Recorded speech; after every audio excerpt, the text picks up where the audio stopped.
بسم اللہ الرحمن الرحیم اللہم صلی علی سیدنا و مولانا محمد و اصحاب سیدنا و مولانا محمد و بارک وسلم۔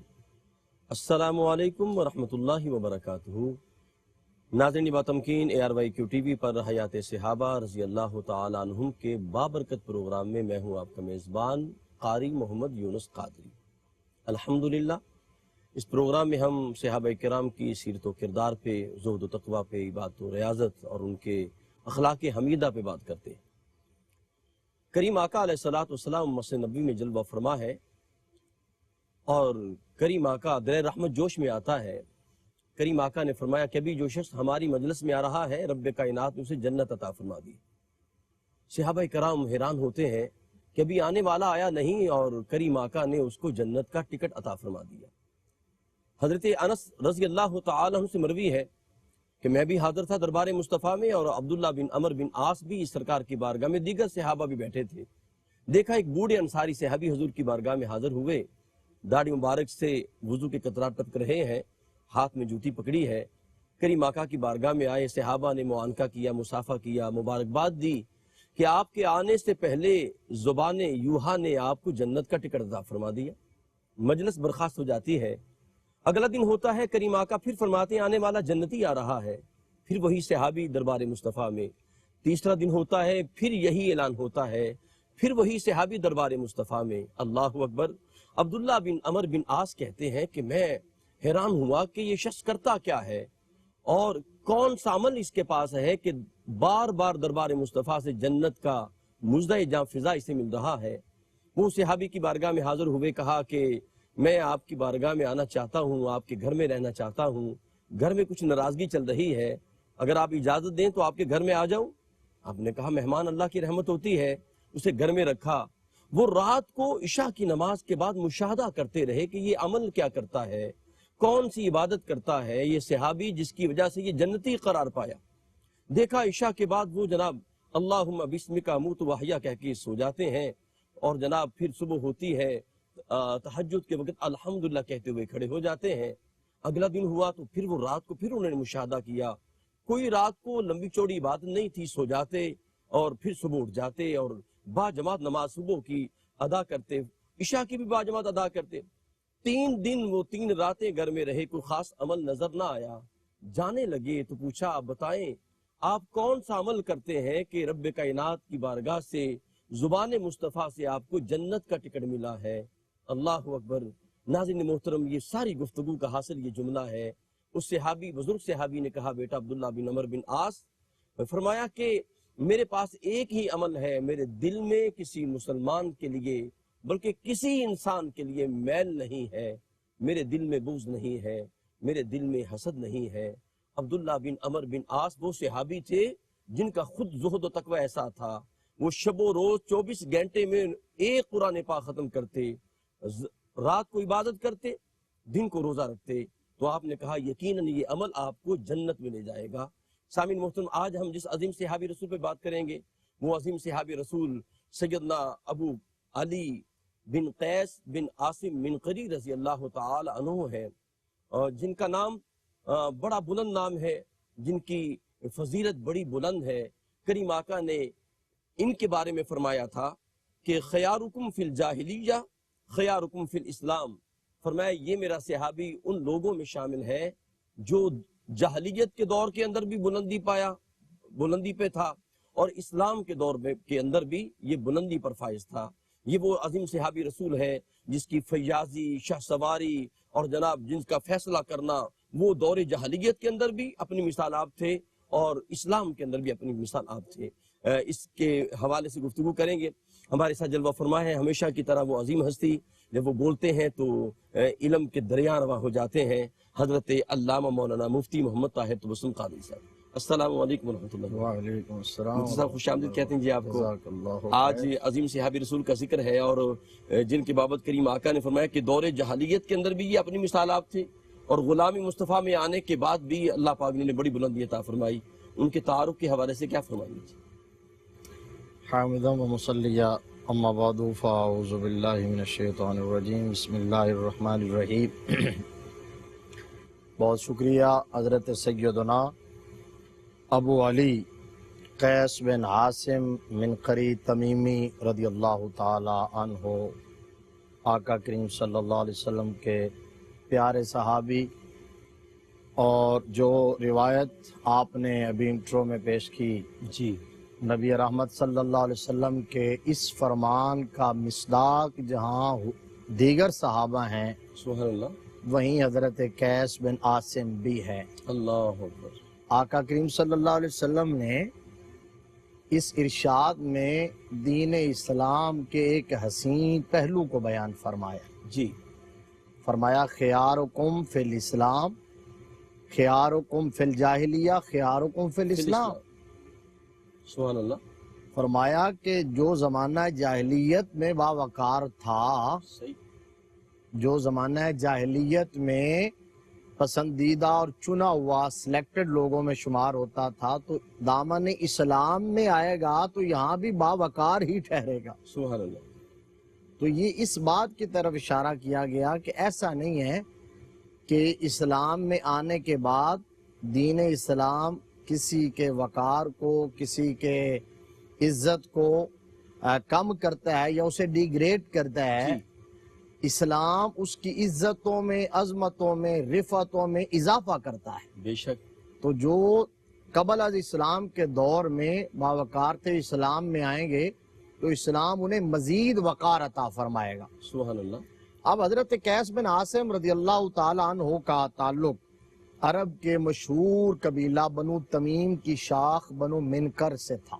جی اور یہ اپنے قبیلے کے سردار بھی تھے اور بہت دولت مند صاحب ثروت بھی تھے، روب و دبدبا، جی جاہ و جلال کے مالک بھی تھے، اور فیاضی کے حوالے سے اور اصابت رائے کے حوالے سے پورے علاقے میں جانے اور پہچانے جاتے تھے۔ سخی بہت تھے۔ جی اصابت رائے کہ جب کسی معاملے میں مختلف لوگ اپنی آراء پیش کرتے اور یہ اپنی رائے دیتے تو ان کی رائے ہمیشہ درست ہوتی۔ صحیح، ان اصابت رائے کے حوالے سے ان کا تعارف تھا۔ لوگوں کے باہمی جو جھگڑے ہوتے تھے ان کو نپٹانے کے اندر یہ اپنا ثانی نہیں رکھتے تھے۔ یہ اللہ کی عطا ہوتی ہے کہ میرا رب کسی کو قوت فیصلہ عطا فرماتا ہے اللہ اکبر، کہ وہ اللہ، بندہ جلد نتیجے پر پہنچ جاتا ہے۔ جی ادروائز ایسا بھی ہوتا ہے کہ فریقین کی بات سنتے رہے، کیس سنتے سنتے کوئی بندہ فیصلہ نہیں کر پاتا، لیکن کچھ لوگ ایسے ہوتے ہیں جو چند لمحوں کی گفتگو سننے کے بعد نتیجے پر پہنچ جاتے ہیں۔ اللہ نے انہیں یہ بھی صلاحیت عطا کی تھی۔ یہ مفتی صاحب وہاں بھی چیز ہوتی ہے؟ یہ بے شک یہ وہابی چیز، اللہ اکبر، ٹھیک، یعنی یہ وہابی چیز ہے، پھر کسب سے اس میں اضافہ ہو جاتا اضافہ ہے۔ ہو جاتا ہے، ٹھیک ہے، لیکن اگر فطرتاً ودیتاً وہباً اگر کسی کے اندر یہ صلاحیت ہے ہی نہیں تو وہ لاکھ کوشش کر لے، یہ اس کے اندر نہیں آئے گی۔ صحیح، یہ اللہ کی عطا کردہ ہوتی ہے بے شک، نعمت اور صلاحیت، اور یہ انہیں بڑی صلاحیت۔ بکر بن وائل ایک قبیلہ تھا جس سے ان کی ایک قدیمی دشمنی چلی آ رہی تھی اور اکثر جنگ و جدال کا ماحول پیدا ہوتا، ان کے قبیلے کے ساتھ لڑائی ہوتی، تو اللہ نے انہیں شجاعت بھی یہ عطا کی تھی کہ یہ ہمیشہ پیش رہتے اور جنگی اسٹریٹجی ایسی بناتے تھے کہ دشمن قبیلے کو ہمیشہ خاک چاٹنے پر مجبور کر دیتے تھے۔ صحیح، یہ آپ کا تعارف کروا رہا ہوں کہ وہ ہے نا کہ خیارکم فی الجاہلیہ خیارکم فی الاسلام، جی جی، کہ زمانہ جاہلیت میں، زمانہ قبل از اسلام میں ان کے اندر کیا کیا خوبیاں تھی، کیا کیا کوالٹیز تھی، کیا کیا کمالات عطا کیے تھے میرے رب نے۔ پھر اسلام نے ان کو پالش کر دیا، نبی رحمت کی نظر رحمت میں آیا تو اور چمکا دیا، صحیح، انہیں بام عروج عطا کیا۔ شعر و شاعری کے ساتھ بھی درک تھا، جب طبیعت لہر پہ آتی تو اس وقت بڑے عمدہ اشعار بھی کہہ لیتے تھے۔ اچھا، فطرتاً طبعاً آپ نہایت بردبار اور حلیم شخص تھے، جو زمانہ جاہلیت کی حمیت ایسے ہی کسی کے خلاف چڑھ دوڑنا اور غصے میں آ جانا اور طیش میں اور جلال میں آ جانا، آپ کے اندر وہ بات نہ تھی۔ لیکن ایک دفعہ آپ اس حمیت کے زیر اثر آئے اور اس سے مغلوب ہوئے، جو عرب کے دور جاہلیت میں بہت زیادہ جو جرم پایا جاتا تھا صحیح، کہ وہ اپنی نام نہاد غیرت کی وجہ سے بچیوں کو زندہ درگور کر دیا کرتے تھے۔ حضرت قیس بن عاصم سے بھی ایک دفعہ یہ جرم ہو گیا، ایک بچی کو زندہ درگور کر دیا اللہ اکبر، اور ساری زندگی اس کا پچھتاوا رہا، اور جب اسلام قبول کیا تو پھر اس وقت رویا کرتے تھے پھوٹ پھوٹ کے، اور پھر اللہ اس وقت تک چین نہیں میسر آیا جب تک کہ اس کا کفارہ ادا نہیں کر دیا، اللہ اپنے مال سے اس کا کفارہ بھی ادا کر دیا۔ آپ جانتے ہیں، ہمارے ناظرین جانتے ہیں کہ دور جاہلیت کے اندر جی جہاں شجاعت، بہادری، نخوت، غرور، تکبر، دوسروں پر برتری، اس کا اظہار کرنا یہ ان کا شیوا تھا۔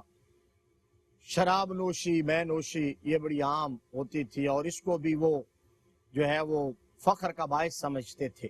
تو آپ بھی اس کے اندر مبتلا رہے، لیکن فطرت جب سلیم ہوتی ہے، جو بات کرنا چاہتا ہوں یہ میں نے اس لیے کہا، جی جی ایک دفعہ آپ نے مے نوشی کی، تو سب یہ کہا جاتا ہے کہ اگر ایک قطرہ شراب کا اندر چلا جائے تو کہتے ہیں ایمان نکل جاتا ہے یا یعنی ایمان ضائع ہو جاتا یہ ہے۔ وعید پہ مبنی ہے، ٹھیک، یہ بلا شبہ وعید پہ، چونکہ یہ پلید ہے، اور ایسا تو نہیں ہے کہ ایمان سے خالی ہو جاتا ہے، لیکن جہاں وعید کے لیے، جہاں ترہیب کے لیے میرے آقا کریم صلی اللہ علیہ وسلم کے ارشادات آئے ہیں، ان کے اندر ایک یہ بھی ہے۔ ٹھیک۔ تو ایسی بات یہ وعید کے لیے۔ اچھا مفتی صاحب، میں ضمن آپ یہ بھی سوال پوچھنا چاہتا ہوں کہ بعض لوگ یہ بھی کہتے ہیں کہ اس کی ممانعت قرآن میں نہیں ہے، اس کا یہ تو کہا گیا یہ خبیث ہے، اس طرح کی کوئی بات ہے، اس طرح کی بات کہ اس کی ممانعت نہ ہو؟ حالانکہ یہ کہا گیا کہ نشے کی حالت میں نماز کے قریب نہ جاؤ، یا ایھا الذین آمنوا لا تقربوا نہیں، الصلاۃ یہ وانتم ان کی سکارى۔ غلط فہمی ہے۔ ٹھیک، یعنی آپ یوں کہہ لیں کہ حیل و حجت جس طرح یہود و نصارہ کیا کرتے، قرآن کی نص ہے، یا ایھا الذین آمنوا انما الخمر والمیسر والانصاب والازلام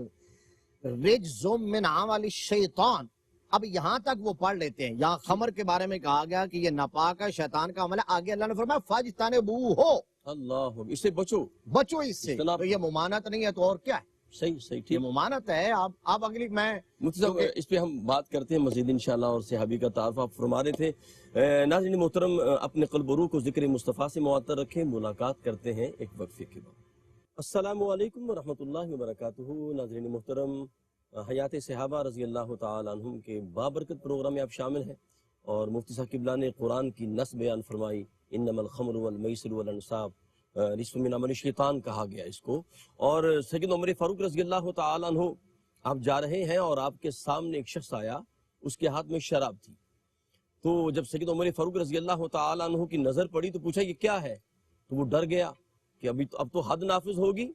تو جناب اس نے دل میں کہا مالک آج تو مجھے بچا لے، میرے عیب پہ پردہ ڈال دے، میں ساری زندگی شراب کو ہاتھ نہیں لگاؤں گا۔ اس نے کہہ دیا کہ یہ سرکہ ہے، تو حالانکہ شراب تھی، لیکن صدقے دل سے اس نے توبہ کی تھی۔ صدقے دل سے بندہ توبہ کرے تو پھر ہوتا کیا ہے؟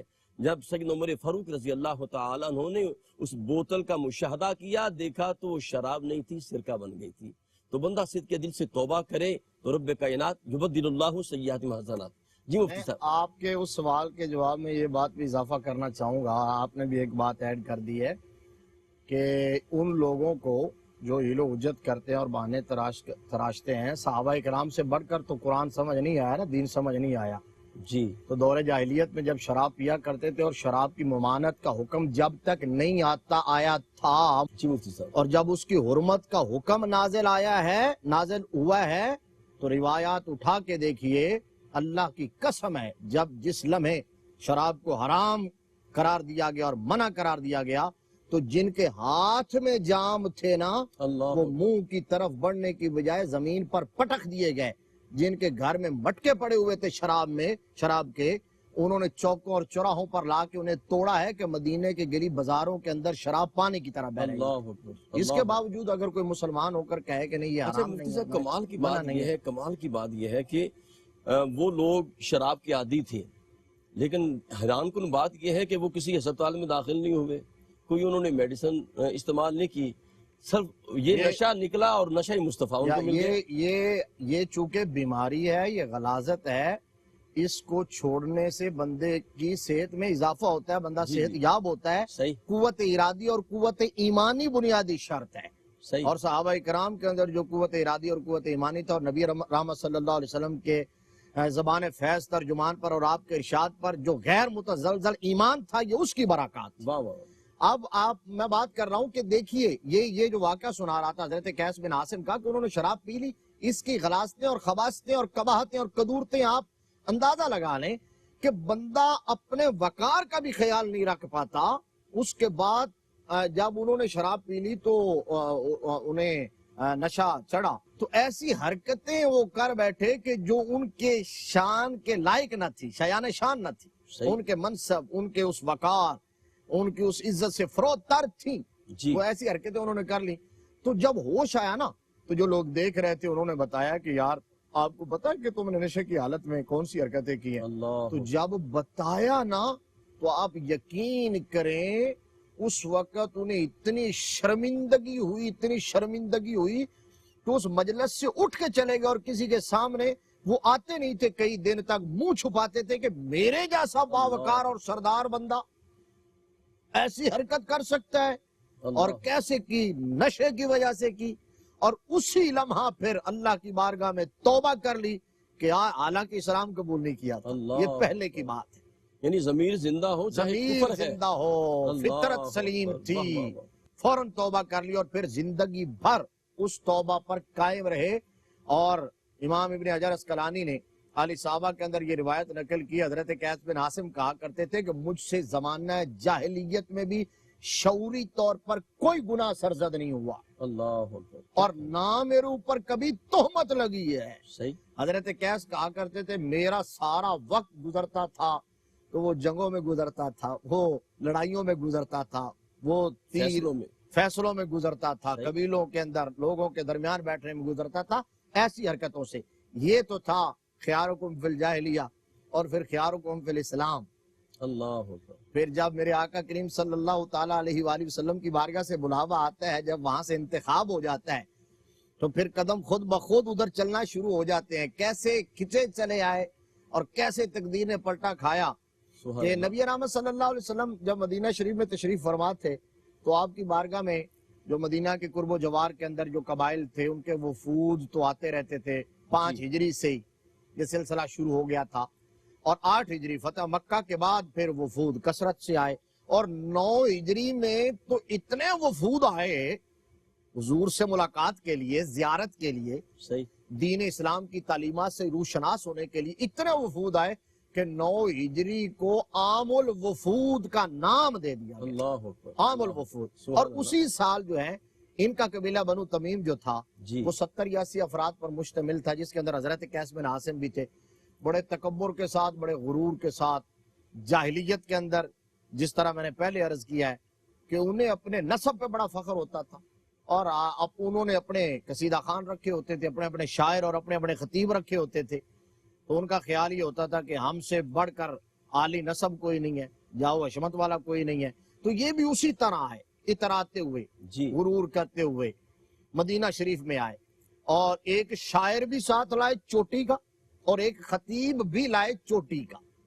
اور نبی رحمت صلی اللہ علیہ وسلم اپنے کاشانہ نبوت میں تشریف فرمائے تو چونکہ دیہات سے آئے تھے عربی, وہی ماحول تھا, دربار مصطفیٰ کے آداب کا انہیں علم نہ تھا. تو باہر سے کھڑے ہو کے آوازیں دینا شروع کر دی, محمد صلی اللہ علیہ وسلم باہر آئیں, ہم ملاقات کے لیے آئے ہیں.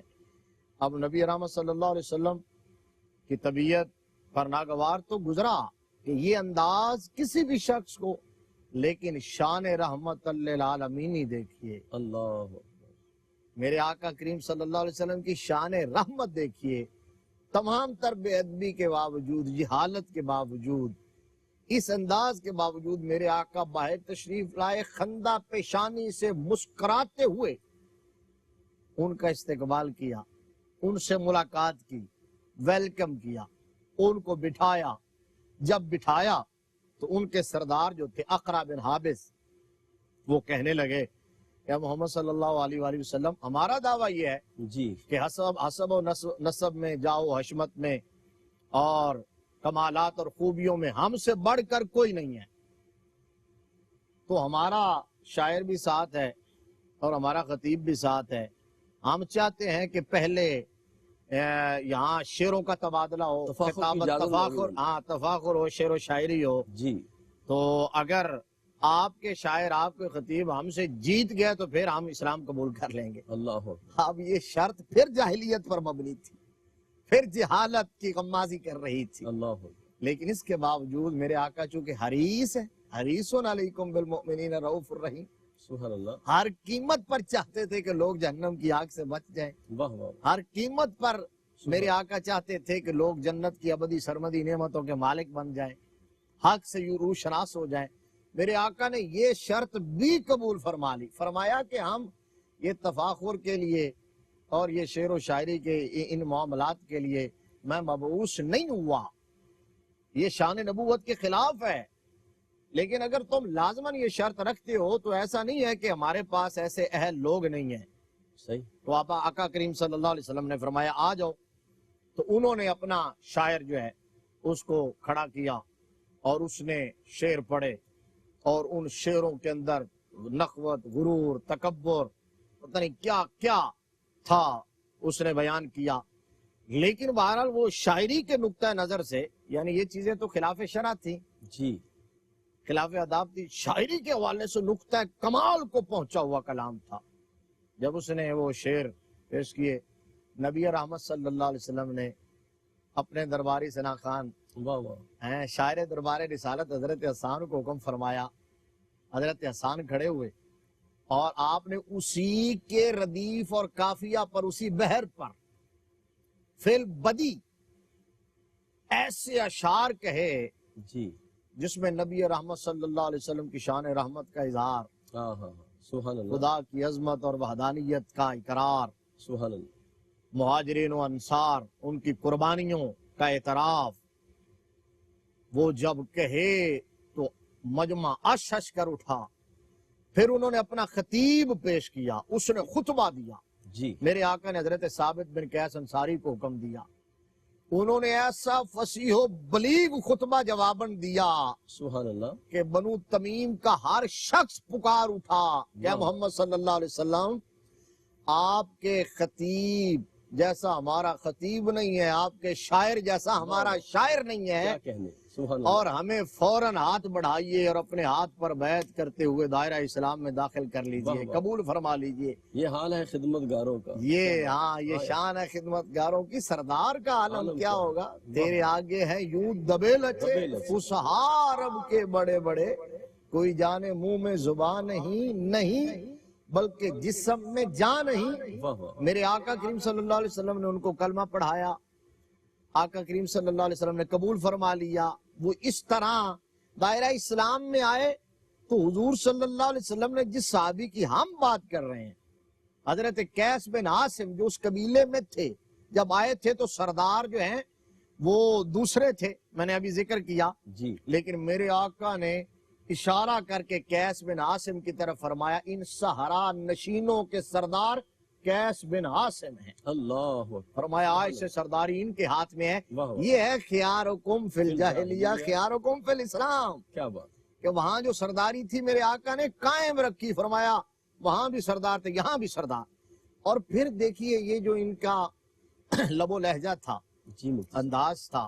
اس موقع پر سورہ حجرات کی وہ آیات جو نازل ہوئیں تو صبح قیامت تک کے لیے غلامان رسول عربی صلی اللہ علیہ وآلہ وسلم کو اس انداز میں دربار رسالت کے آداب سکھلا گئی ہیں کہ جوں پڑھتے جائیں گے, اللہ, جوں ان کا مطالعہ کریں گے, جوں آیات کو مشام جان معطر ہوتے جاتے ہیں اور میرے آقا کریم صلی اللہ علیہ وسلم کی عظمتوں کا اظہار ہوتا جاتا ہے.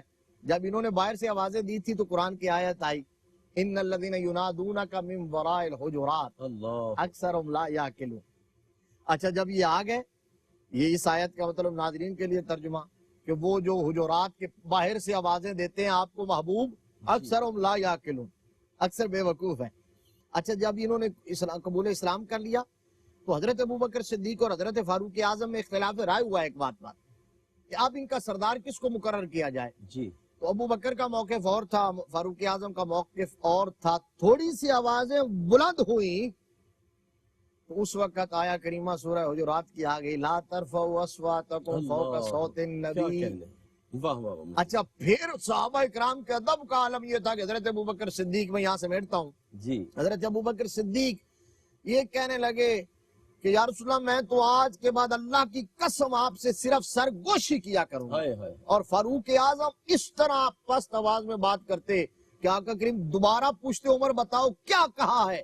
پھر آیت ان کی شان میں آ گئی, ان الذین یغضون اصواتهم عند رسول اللہ اولئک الذین امتحن اللہ قلوبهم للتقوی لهم مغفرۃ واجر عظیم. فرمایا جو محبوب کی بارگاہ میں آوازوں کو پست رکھتے ہیں اللہ نے ان کے دلوں کو تقوی کا حامل بنا دیا ہے اور قیامت کے روز ان کے لیے اجر عظیم رکھا ہوا. کیا کہنے. ناظرین محترم اپنے قلب و روح کو ذکر مصطفیٰ سے معطر رکھیں. دربار مصطفیٰ میں مفتی صاحب لے گئے ہیں اور بس ادھر ہی رہیے، تصورات میں ملاقات کرتے ہیں ایک وقفے کے بعد. السلام علیکم ورحمۃ اللہ وبرکاتہ. ناظرین محترم حیات صحابہ رضی اللہ تعالیٰ عنہم کے بابرکت پروگرام میں شامل ہیں اور حضور قبلہ حضرت علامہ مفتی محمد طاہر تبسم قادری صاحب نے کیا خوبصورت بات کی ہے اور دربار مصطفیٰ میں پیش کر دیا ہے کہ کریم آقا کے آداب دیکھیں کہ ہوتا اصول یہ ہے کہ چھوٹا آدمی بڑے کے آداب سکھاتا ہے، لیکن قربان جاؤں دربار مصطفیٰ کی کیا عظمت ہے. خود خالق کائنات اپنے حبیب کے دربار کے آداب سکھا رہا ہے. آواز اونچی نہ کرنا، اگر آواز اونچی کر دی تو ان تحبط اعمالکم، تمہارے سارے اعمال ضبط ہو جائیں گے. اور امام صاحبی نے کیا خوبصورت بات فرمائی. وہ فرماتے ہیں کہ جس طرح کریم آقا علیہ السلام کی ظاہری حیات کے اندر آپ کا ادب لازم ہے، اسی طرح آپ کے ظاہری حیات کے بعد وصال پاک کے بعد بھی کریم آقا علیہ السلام کی بارگاہ کا ادب بالکل اسی طرح ہے. آپ کے ذکر کا ادب ہو، آپ کے دربار کا ادب ہو، اور جس نے ادب کیا وہ کامیاب ہو گیا. دیکھیے نا، امام مدینہ امام مالک رحمۃ اللہ تعالی علیہ، انہوں نے سرکار کی بارگاہ کا ادب کیا اور اتنا ادب کیا، احترام کیا کہ ساری زندگی مسجد نبوی شریف میں رہے اور آپ نے درس حدیث دیتے. اور ناظرین کرام یہ بات سنیے گا، آپ کا ایمان تازہ ہوگا. آپ جب اوراق پلٹتے قرآن کے یا حدیث کے یا فقہ کے، تو اوراق کے پلٹنے کی آواز بھی پیدا نہیں ہونے دیتے تھے. اتنا ادب دربار مصطفیٰ کا. تو پھر دیکھیں ملا کیا.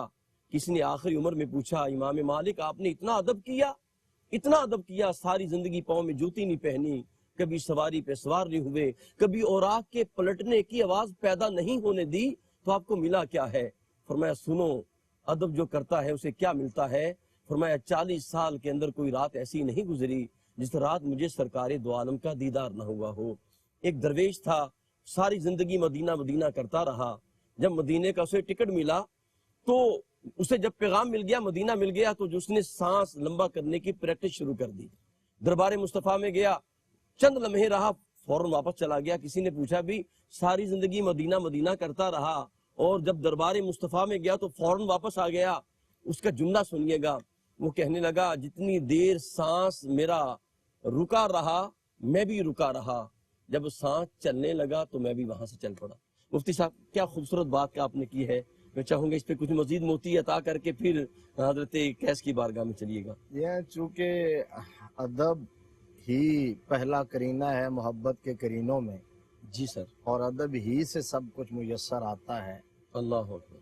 اور پھر ادب دربار رسالت کا. اللہ اکبر. وہاں تو ادب گاہست زیر آسماں از عرش نازک تر، نفس گم کردہ می آیت جنید و با یزید این جا. بے شک. کہا کہ یہ تو وہ جگہ ہے جہاں جنید بغدادی اور با یزید بستامی رحمہم اللہ جیسے لوگ سانس آہستہ لیتے ہیں. اللہ. سانس آہستہ لیتے ہیں. اور مجھے یاد آ گیا حضرت خواجہ فخر الدین سیالوی علیہ الرحمہ نے ایک قطع کہا دربار رسالت کے آداب کے حوالے سے. یہ ہے ادب جو کرتے ہیں اور پھر وہ فیض پاتے ہیں تو بول کے بتاتے ہیں.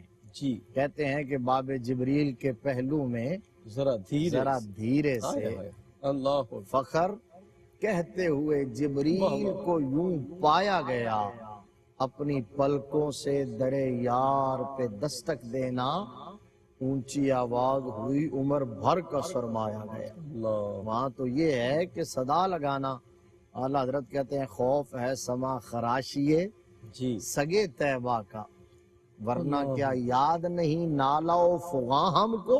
جی. اعلیٰ حضرت کہتے ہیں تمہارا کیا خیال ہے ہمیں نالا و فغاں نہیں آتا، رونا نہیں آتا، گڑگڑانا نہیں آتا، صدا لگانا نہیں آتا، زنجیر ہلانا نہیں آتا، جھولی پھیلانا نہیں آتا، ہمیں مانگنا نہیں آتا؟ ارے سب کچھ آتا ہے، لیکن وہاں جا کے لب سی لیتا ہوں، سانس بھی آہستہ لیتا ہوں کہ کہیں مصطفیٰ کے شہر میں رہنے والے کتے کے آرام میں خلل نہ آ جائے. اللہ اکبر. خوف ہے سما خراشی ہے سگے طیبہ کا، جی. کتے کے آرام میں اس کی سما خراشی نہ ہو جائے.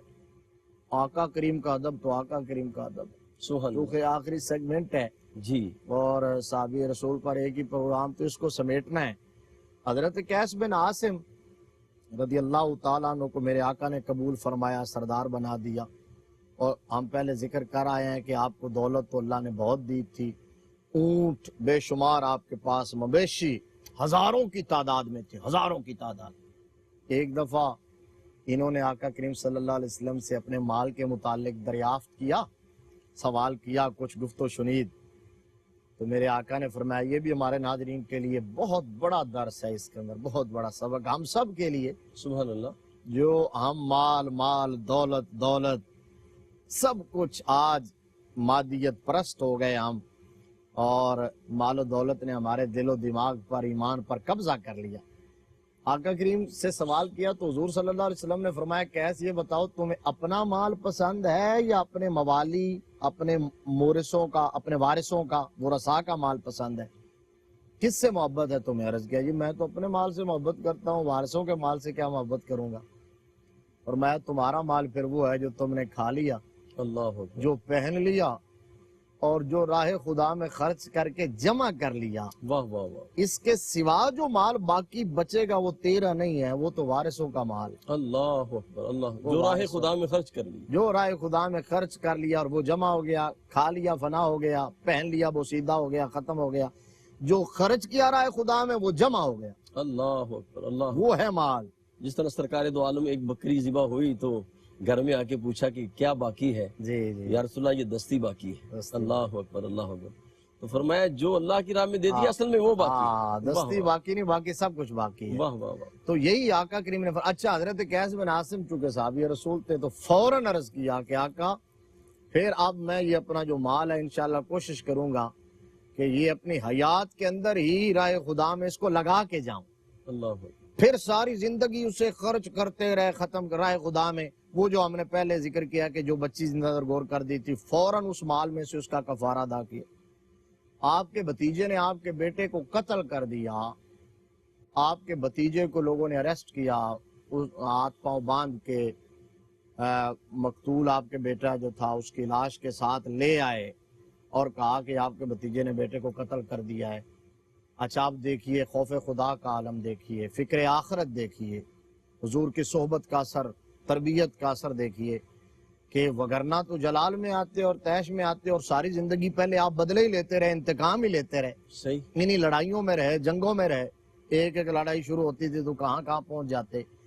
لیکن اب کیا اس بھتیجے کو کی طرف دیکھا اور بھیگی ہوئی پلکوں کے ساتھ کہا کہ بیٹا تم نے کتنا بڑا جرم کیا ہے، ایک مسلمان کو، انسانی جان کو، اور پھر مسلمان کو ناحق قتل کیا، اور پھر وہ بھی تمہارا سگے چچا کا بیٹا. صحیح. تم نے قطع رحمی بھی کی ہے، اتنا بڑا جرم کیا ہے. یہ کرتے کرتے نصیحتیں پھر آپ رونے لگے، اور جو آپ کا وہ بیٹا تھا اس کی جو والدہ تھی، یعنی آپ کی بیوی، کئی بیویاں تھیں، تو وہ غم سے نڈھال ہو رہی تھیں. تو ان کو حوصلہ دیا، ڈھارس بندھائی، اور اس بھتیجے کو کہا، اپنے دوسرے بیٹوں کو کہا کہ اس کے آپ ہاتھ پاؤں کھول دیں، اور اس کی طرف سے قتل کا کفارہ ادا کر دیا اور اس کو معاف کر دیا. اللہ. یعنی کئی ایک نیکیاں ایک واقعے اندر کی ہے، خود کفارہ ادا کیا. قصاص جو قتل کا کفارہ قتل احمد کا. جی. اب آپ اندازہ کر لیں. اچھا حضرت فاروق اعظم آپ کا جو سفر آخرت ہے نا، آخری لمحات، وہ بھی بڑے حسین ہیں، بڑی خوبصورت بات. اور ہمارے ناظرین کے لیے یہ علم میں اضافہ، میں نے خود پہلی دفعہ ایک مثال دی جاتی ہے، کبھی کسی بزرگ کے ذمہ، کبھی فرضی کردار تراش کے اس کے ذمہ لگائی جاتی ہے. وہ در حقیقت واقعہ ان صحابی رسول کا ہے، حضرت قیس بن عاصم کا واقعہ. وہ میں سناتا ہوں. فاروق اعظم کے دور میں بصرہ شہر نیا آباد ہوا. نئے شہر آباد کرنے کا میرے آقا نے حکم دیا ہے. ٹھیک. یہ جو آبادیوں کا بے تحاشا اضافہ ہے اور بڑھتا ہوا دباؤ ہے اور شہروں کی طرف رجحان، اور معیشت کا بیٹھ جانا یہ صرف اس لیے ہے کہ نئے شہر نہیں آباد کیے جاتے، نہیں بسائے جاتے، تو آپ نے آقا کریم صلی اللہ علیہ وسلم نے نئے شہر بسانے کا کہا، فاروق اعظم نے اس پر عمل کر کے دکھایا۔ فاروق اعظم نے بصرہ بسایا، حضرت قیس بن عاصم اپنے علاقے سے ترک سکونت کر کے بصرہ کے اندر آ گئے، بصرہ میں آپ قیام پذیر ہوئے، آپ کا آخری وقت تھا، آپ نے وصیتیں فرمائی اپنے بچوں کو، اور اس وقت آپ کے پاس آپ کے 32 بیٹے موجود تھے، اللہ اکبر، واہ واہ واہ، 32 لڑکے، کثرت عیال، کثرت عیال، واہ واہ واہ، تو 32 بیٹے آپ کے موجود تھے، آپ نے ان کو اکٹھا کیا، آپ نے وصیتیں فرمائی، بہت ساری وصیتیں ہیں، بہت ساری وصیتیں ہیں، اب ٹائم کے دامن میں اتنی گنجائش نہیں ہے، صرف ایک ہی بات کہہ دیتا ہوں کہ آپ نے پہلے تو اپنے بچوں کو کہا کہ آپ میں سے جو بڑا بھائی ہو آپ کا، اس کو اپنا سردار بنا لینا، میرا جانشین بنا لینا، اور پھر اس کو جب بلایا نا، یہ وہ واقعہ ہے جس کی طرف میں اشارہ کر رہا تھا کہ جس کا اصل کردار جو ہے وہ لوگوں کی نظروں سے اوجھل ہے۔ سن لیں، حضرت قیس بن عاصم ہے صحابی رسول، ٹھیک، آپ نے اپنے اس بیٹے کے ہاتھ میں ایک تیر پکڑایا جی، اور فرمایا بیٹا اسے توڑ دو، اس بیٹے نے آرام سے اس کو توڑ دیا، ایک لمحے میں وہ ٹوٹ گیا، تو آپ نے پھر اس کو دوسرا 2 تیر ملا کے دیے، فرمایا اب توڑو۔ اب جب اس نے کوشش کی، ٹرائی کی، بڑی جستجو کے بعد، زور لگانے کے بعد 2 کو توڑ لیا، پھر آپ نے 3 تیر اکٹھے کر کے اس کے ہاتھ میں تھمائے، کہا بیٹا اب اس کو توڑو، تو بڑے بیٹے نے ٹل لگایا، زور لگایا، جتن لگایا، وہ تیر نہ ٹوٹ سکے، اللہ، بسیار کوشش کی، بسیار کوشش کے باوجود۔ تو آپ نے اپنے بیٹے کو، حضرت قیس بن عاصم نے بڑے بیٹے کو، سب بچوں کو مخاطب کر کے کہا بیٹا یہ دیکھ لیا، 1 تیر توڑ لیا، 2 توڑ لیے، جب تیروں کی جماعت 3 جماعت کہتے اکٹھے ہو گئی تو جتن کے باوجود یہ نہ توڑ سکا۔ اگر تم آپس میں متفرق اور منتشر ہو جاؤ گے، اگر لڑو گے، ایک دوسرے کے خلاف جاؤ گے، الگ الگ رہو گے، تو ایک ایک کو دشمن اسی طرح کاٹ ڈالے گا جس طرح اس تیر کو توڑ دیا تھا اس نے۔ اور اگر مل کے اکٹھے اتحاد، اتفاق، یگانگت کے ساتھ رہو گے کیا بات، تو دنیا تمہیں کبھی بھی شکست نہیں دی جا سکتی، جس طرح اس سے تیر نہیں ٹوٹے ہیں۔ اب اس کے اندر پوری امت کے لیے، نیشن کے لیے، ہمارے لیے بہت بڑا پیغام موجود ہے کہ اتحاد اور اتفاق کی برکتیں کتنی اور پاور کتنی۔ واہ واہ واہ، کیا کہنے۔ ناظرین کرام، مفتی صاحب قبلہ نے آخر میں جو پیغام دیا ہے وہ یہی ہے، وَاعْتَصِمُوا بِحَبْلِ اللَّهِ جَمِيعًا، کہ سارے مل کے، جمیعہ مل کے اللہ کی رسی کو مضبوطی سے تھام لو۔ اور پھر یہ بھی آتا ہے ید اللہ علی الجماعہ، فرمایا کہ جماعت پر اللہ کا ہاتھ ہوتا ہے۔ اگر تم اتفاق کرو گے اور محبت کرو گے، مل جاؤ گے اور جناب سارے آپس میں اتحاد کر لو گے، تو فرمایا پھر اللہ کی مدد، اللہ کی نصرت بھی تمہارے ساتھ ہوگی۔ بس سبق یہی ہے کہ ہم اتحاد کریں، اور میری آخر میں دعا یہ ہے کہ رب کائنات تمام امت مسلمہ کو اتحاد کی دولت عطا فرمائے۔ اپنے میزبان قاری محمد یونس قادری کو اجازت دیجیے۔ السلام علیکم ورحمۃ اللہ وبرکاتہ۔